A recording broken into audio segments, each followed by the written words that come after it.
paz do Senhor, é um prazer. Hoje vamos falar de um tema muito interessante, que é a Reforma Protestante. O que é a Reforma Protestante? Quais são os benefícios, os desdobramentos da Reforma Protestante? O que levou a Reforma Protestante a acontecer? Bem, precisamos fazer um corte temporal para ter uma ideia de tempo e espaço. Vamos começar em 590. Mas por que 590? Porque temos nesse período da história o Papa Gregório Magno. Ele é considerado o primeiro Papa medieval. Então, antes disso, você tem ainda o mundo antigo.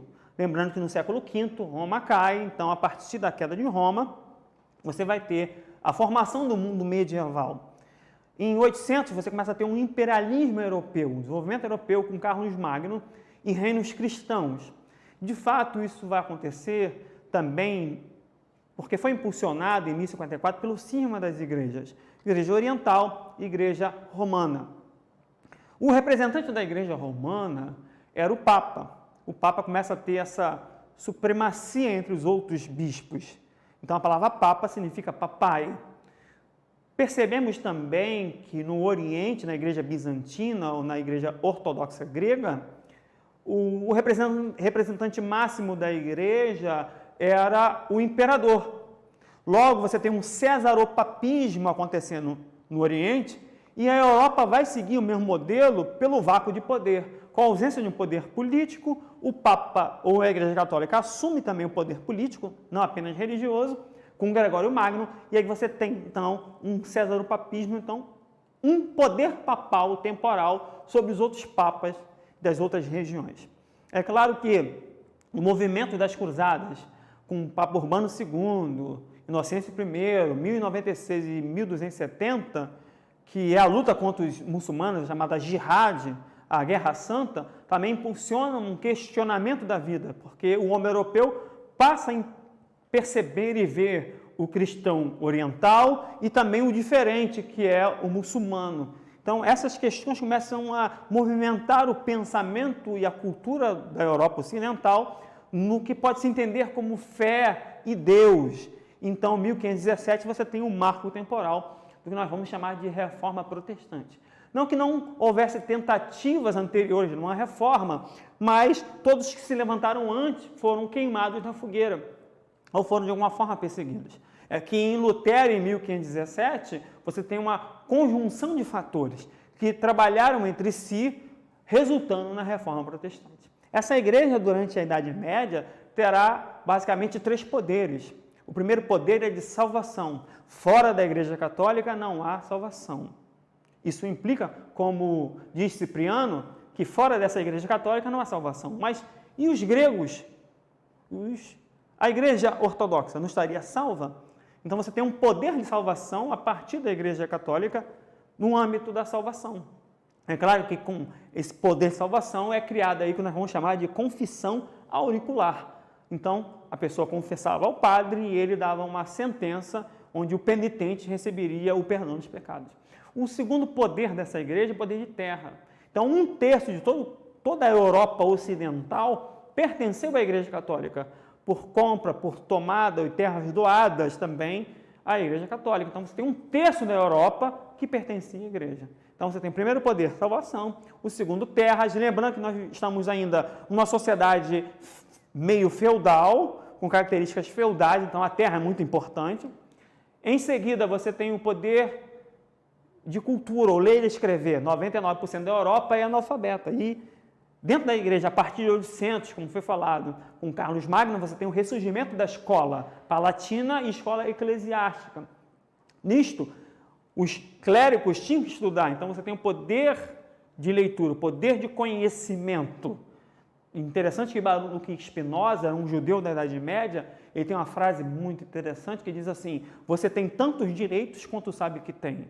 Então, dentro de uma sociedade letrada, analfabeta, ter conhecimento implicava em ser livre. Não é à toa que a palavra livro, no latim, liber, dá origem a livro e livre em português. Então, você tem de uma palavra, duas palavras, implicando que aquele que sabia ler era livre, tinha um conhecimento.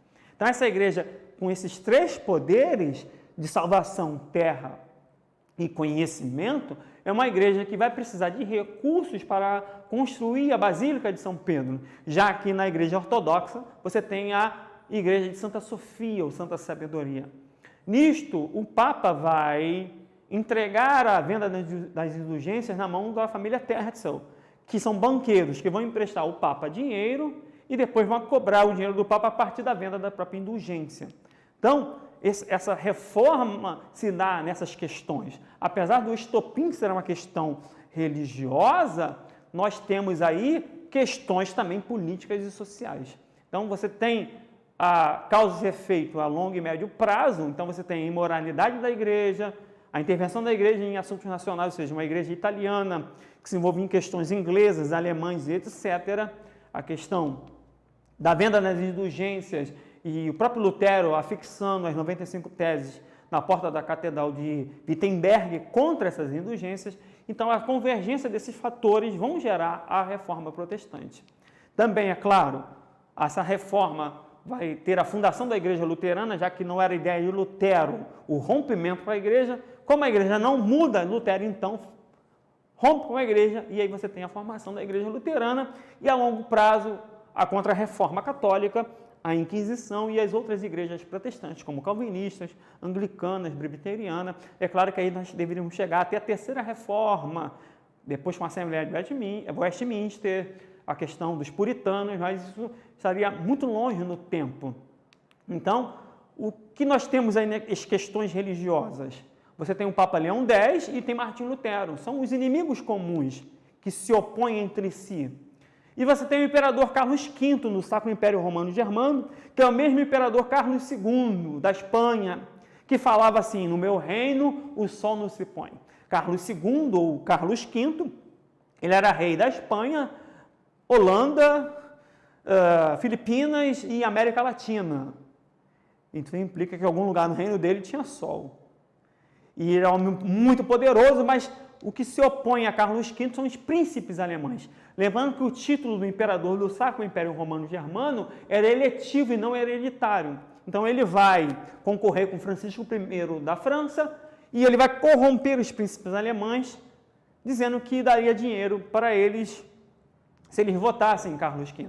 Ele dá uma parte e depois não dá a segunda parte. Então você tem uma questão política. Esses mesmos príncipes que votam nele esperando receber alguma coisa são oprimidos por ele. E o Papa Leão X, que é um Papa espanhol, interessante, Carlos V é um rei que vai para a Alemanha, mas é um rei espanhol, e o Papa também é espanhol, então você tem questões em comum.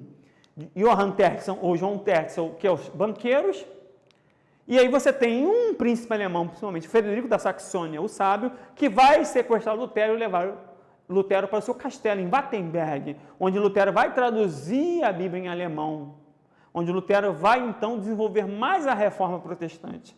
E aí você tem então uma ruptura realmente com o que a gente chama da Igreja Católica. É claro que isso vai levar um tempo, até que 31 de outubro de 1517, até chegarmos em 1531, a par de Augsburgo, onde cada príncipe alemão decidia o seu estado, a sua religião. Vamos entender então esse perfil da Alemanha. A Alemanha não era um país como a gente entende hoje, eram estados separados, com príncipes. 1315, Portugal já é um país basicamente como Portugal moderno, com cultura, língua, pesos e medidas, fronteiras e moedas definidas. A Alemanha não, então. A Alemanha tem uma unificação tardia. A unificação da Alemanha é só lá no final do século XIX. Otto von Bismarck, a República de Weimar. É o que vai fazer depois a Alemanha se industrializar tardiamente. Vai levar a Alemanha para a Primeira e para a Segunda Guerra, mas isso fica uma aula de guerra, de Primeira e Segunda Guerra Mundial. Mas é interessante falar que a Alemanha demora a se estruturar como um país, então esses estados vão decidir. Então, cada estado decidia a sua própria religião depois, se era católica ou protestante. Então, essa reforma protestante vai trazer mudanças na economia. Os desdobramentos dessa reforma, você tem uma mudança econômica. Se antes o lucro era visto como pecado, a usura, agora você tem um desenvolvimento maior do capitalismo. Não que a reforma protestante tenha criado o capitalismo. O capitalismo que estava vigente no período da reforma era o capitalismo das grandes navegações, ou seja, um mercantilismo, um capitalismo mercantil, já existia, que está ligado à colonização da América. Lembre disso. Então, o protestantismo, ele não vai desprezar o capitalismo, ele vai utilizar-se do capitalismo para desenvolver a sua economia local. Então, antes, se o lucro é pecado, agora você tem, então, o lucro como algo divino. Então, o meu trabalho glorifica a Deus e o resultado do meu trabalho é uma prosperidade econômica. Ao contrário que na economia feudal, que é ligada à autopreservação de si mesmo, ou seja, tudo que é feito no feudo é para autossubsistência, onde cada um produz dentro da sua limitação e não um excedente. Agora você tem a venda de comércio. Então, o ressurgimento do comércio, o fortalecimento do comércio, da moeda, é um efeito também da reforma protestante. A educação. Se antes nós tínhamos uma grande gama de analfabetos, agora as pessoas precisam ler a Bíblia. Então, o súdito, aquele que morava na cidade precisava ler a Bíblia, então você precisa da educação livre, gratuita e universal. Homens e mulheres passam a ler a Bíblia, então você passa a ter um desenvolvimento da educação que era elitista, uma educação das elites, dos príncipes, ou uma educação eclesiástica. Logo, com a reforma, você tem uma educação generalizada para que o súdito pudesse também ler a Bíblia, como qualquer outro, e participar da sua cidadania terrena e celestial. Outra questão é política. Você tem uma modificação política. Os estados determinam a sua religião, não mais uma intervenção de uma igreja estrangeira italiana, mas uma igreja nacional. Então, perceba que o espírito nacionalista que já existia nos países europeus é impulsionado pela reforma para modificar as questões políticas, questões locais. A questão de cidadania é muito importante. Por isso, a gente entra no outro tópico, a cidadania. Quer no cidadão daquela região, a questão da economia, do livre comércio, a questão da educação, a questão de escolher, ter a consciência e a liberdade de escolha da sua própria religião. Se alguém estava satisfeito com a religião do príncipe, ele poderia mudar de cidade para exercer em outro local a sua religiosidade, conforme a sua fé. É claro que a Igreja Católica não vai ficar feliz com isso, porque vai perder muito dos seus súditos. E você pode perceber que então você tem a contra-reforma, que é algo contra a reforma protestante. Como a Igreja Católica vai perder seus adeptos na Europa Ocidental, porque antigamente ser católico era ser cristão, agora você ser cristão era ser cristão protestante. Então você começa a ter uma perseguição. Na contra-reforma você vai seguir o judaísmo, o islamismo, os protestantes, a doutrina grega, livros, você vai ter uma série de proibições que a gente chama do index prohibitorum, dos livros que não podiam ler. Então, a grande realidade da igreja é uma perseguição que estava acontecendo com essa contra-reforma. E essa reforma protestante também vai trazer alguns princípios interessantes que a gente pode entender. Além de modificar a questão econômica, estrutural, organizar a Europa de forma diferente, desenvolver o comércio, inclusive você deve saber que a Bíblia em português, João Ferreira de Almeida, é traduzida e é impressa na Holanda com dinheiro da CIA das Índias Orientais.